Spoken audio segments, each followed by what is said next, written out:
In my last video, I uncovered the shocking truth. I am a fart enthusiast, and before you say anything, it stands for fashion and art. But currently, I believe what we initially reject as ugly often contains the most artistic value and innovation. To further explore this, we have to understand what is art. Art itself is a form of expression. It's not just about looking good, it's about making you feel something. If it manages to make you stop, react, or think, it's doing its job. And ugly is what people want to reject at first glance. It's something that doesn't fit expectations, feels wrong, or just unsettles you. But what's the opposite of ugly? Most would say beautiful, and you're right, but beauty can be viewed in two ways. It can be viewed as perfection, things that are flawless and universally admired, and can even be intentional imperfection, things that challenge expectations but still feel intentional. The thing is, both can exist, but people accept one easily.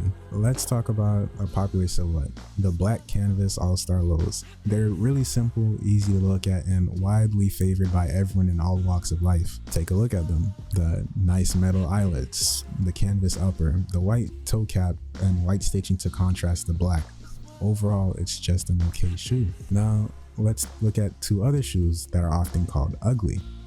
The Alexander McQueen Tread Slick. It's a divisive shoe, mainly because it's sharing nearly the same silhouette as the All-Stars. It's chunky, it's weird, it's not what people are used to. Or even the infamous mihara sneakers. Initially hated because they were confusing, unsettling. It was a melted Converse and it broke conventions, but that reaction right there is what I define as art. I know that people are naturally wired to like what's familiar and instantly reject whatever doesn't mentally click with them. When something doesn't fit the norm, the first instinct is discomfort.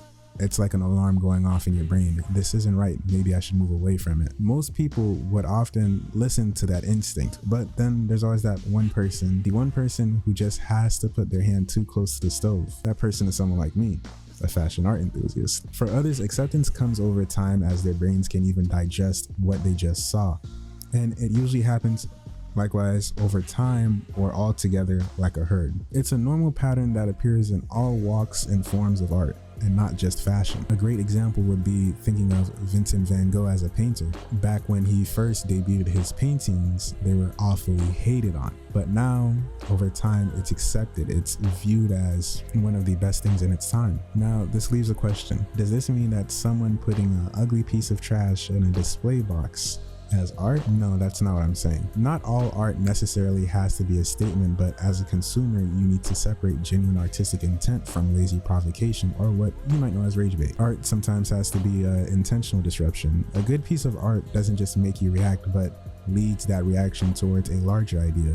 Though sometimes the large idea is that there isn't one. Consider the can't help myself structure. It's a robotic arm continuously scraping and collecting what looks like blood.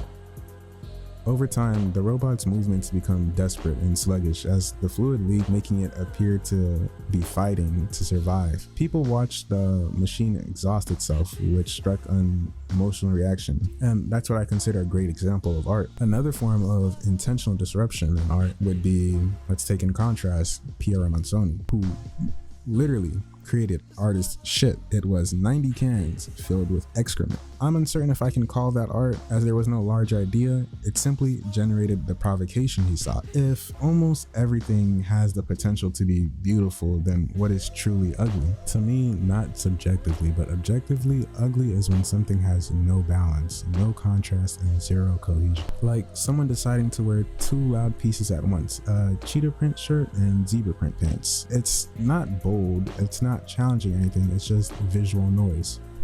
So perhaps maybe the argument now isn't that ugly things are or can be beautiful, rather it's what people are willing to see past surface level. Sometimes art isn't just about pleasing the eye, but can be a way to challenge what's normal and how we think, feel, and react. Maybe ugliness is a filter. It forces us to look deeper, a constant reminder that beauty isn't found in the obvious places, but sometimes in how the most striking things can emerge from discomfort or imperfection. It separates those who only see the surface from those who are willing to put their hand closer to the stove. But it leads me to say, whenever you're questioning a piece of art and you're calling it ugly or how could somebody do this, maybe you should take a second to look deeper.